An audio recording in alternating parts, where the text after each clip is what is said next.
Happy Friday, everybody. It is time for my Friday read selection, and that means we are going to talk about books. But before we do, go ahead and take a second to click subscribe down below if you are not already subscribed to my page, and that way you will never miss one of my book review updates. All right, so today we are going to talk about Girl of Nightmares by Kendare Blake.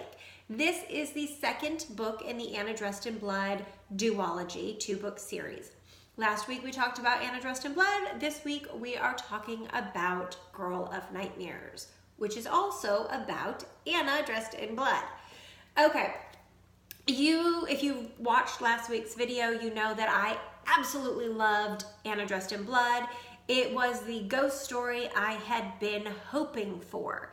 I loved the characters, I loved the character development, the relationships, just the story about this young high school kid, Cass, who's a junior in high school, and he hunts ghosts because his father did it before him and his grandfather did it before his father, and it's this family tradition, and he gets to do it now because his father died and he wants to revenge his father, and yet he falls in love with this ghost, and it's romantic and it's fun and it's whimsical and it is just full of adventure.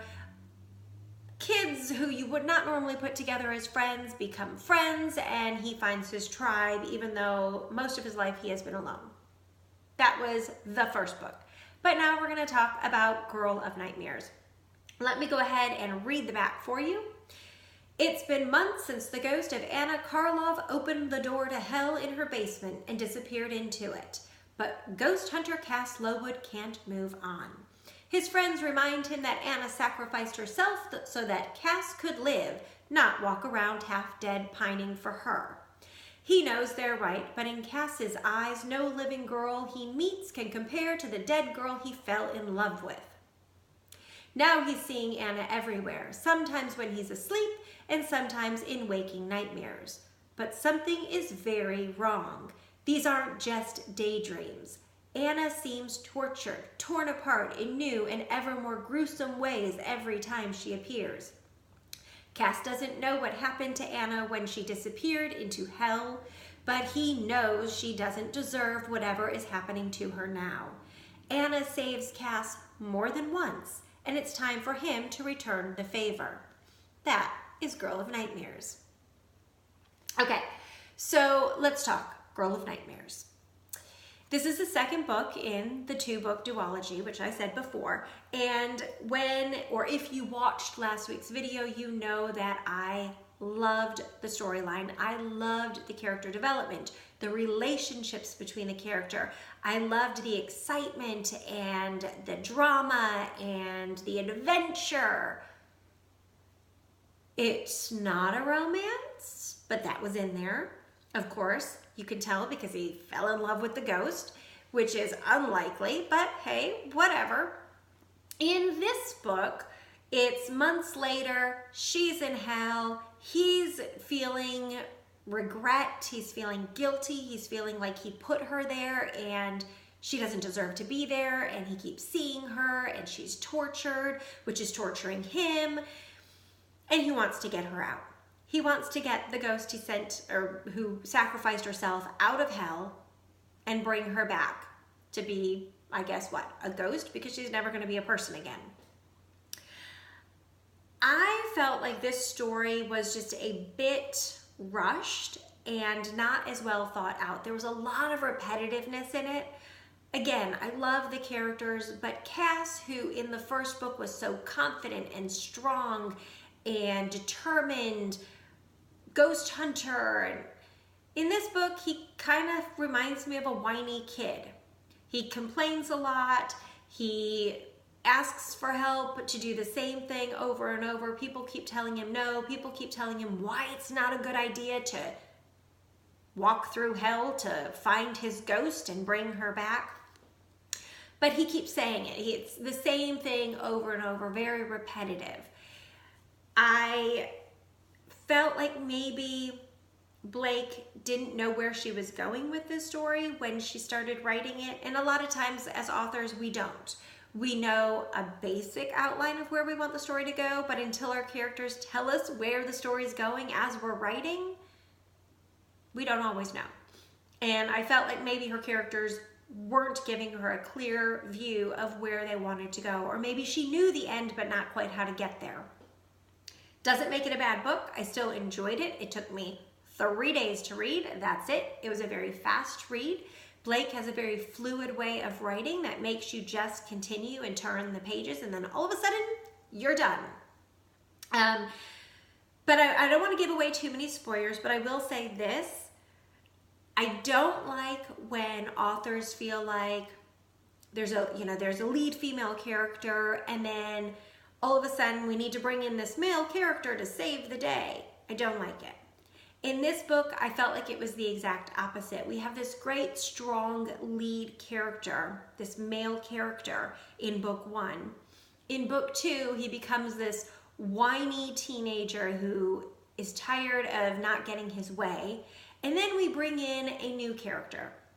We bring in Justine, and she is a strong female character connected to witchcraft and connected to the society that created the knife that Cass sends the ghosts away with, trying not to give you too much. But she is there to kind of guide him and save the day. And like I don't like the male character coming in to save the day for the female lead, I did not enjoy the fact that we have this female character coming in and saving the day for our male lead, who until book 2 we saw as this strong, confident ghost hunter. Why he was kind of downgraded or written as wimpy in this book, I don't understand. Because I think she could have done this story, even adding Justine as a character, I think she could have still continued to have him be that strong character. All right, the appearance of this book is gorgeous. I still don't know who designed the covers of this one or the last one, but it is so beautiful. And I feel like Anna, surrounded by the hellfires, really does capture the feel of what the book is trying to portray. It captures that tortured feel. Although she doesn't look too tortured in the book cover, I think that the hellfire surrounding her does actually kind of bring across the emotion and the feel of the book, of the story. All right, so I do have some favorite quotes. I have like 4 of them from this book because I was paying attention. I wrote them down as I read them. And I love them all, so I had to put in all 4. All right, the first one is, every time I question him about the feasibility, he smiles at me like he's Yoda, and I'm just a dumbass without the Force. And I think the reason I love this one so much is because I am a huge Star Wars fan. So, and Yoda's one of my favorite characters, so hey, why wouldn't I like it? All right, the second one is, everyone seems to know more than I do, and being on the shallow end of the information pool is starting to piss me off. Who can't relate to that, right? We could all relate to that when we feel like everybody knows about a situation before we do, and then we're just kind of left there going, why didn't you tell me? Okay, the third one is, it's true what they say about answers only leading to more questions. There will always be more to find out, more to learn, more to do. Okay, and this one speaks directly to the learner in me. I love learning new things. I love reading new things. I love always knowing that there is more out there that I don't know, but I can learn. And it's something that I always tell my kids is, if you don't understand, ask questions. If you want to know more, ask questions. So continually asking questions, getting the answers to those questions, and finding out more is so important and definitely speaks to me, both as an author and a reader and just a human who loves to learn things. All right, and the last one is, this is the gut of where our lead character finds himself and when he is making a huge decision. All right, and this quote is this: I kiss her one time and try to tell her in that single gesture everything that she'll forget as soon as she turns away. I tell her I love her. I tell her I'll miss her, and then I let her go. Yeah, it's sad, but it's everything. It's everything. It's a huge decision he has to make, and that's probably the biggest spoiler of this review. So sorry, but I hope that you'll read it anyway.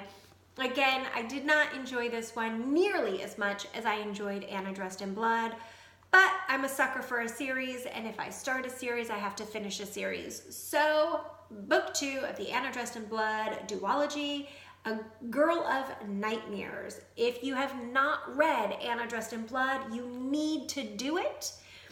Pick up both books. Why not get them both at the same time? Because you know you're going to read them both. All right, that is Girl of Nightmares, and that is my Friday reads selection for this week. If you like this video, please click like and share it with your friends. Don't forget to click subscribe down below, or you can click this little link right here. Check out my latest videos and share them with your friends. All right, everybody, happy Friday and happy reading.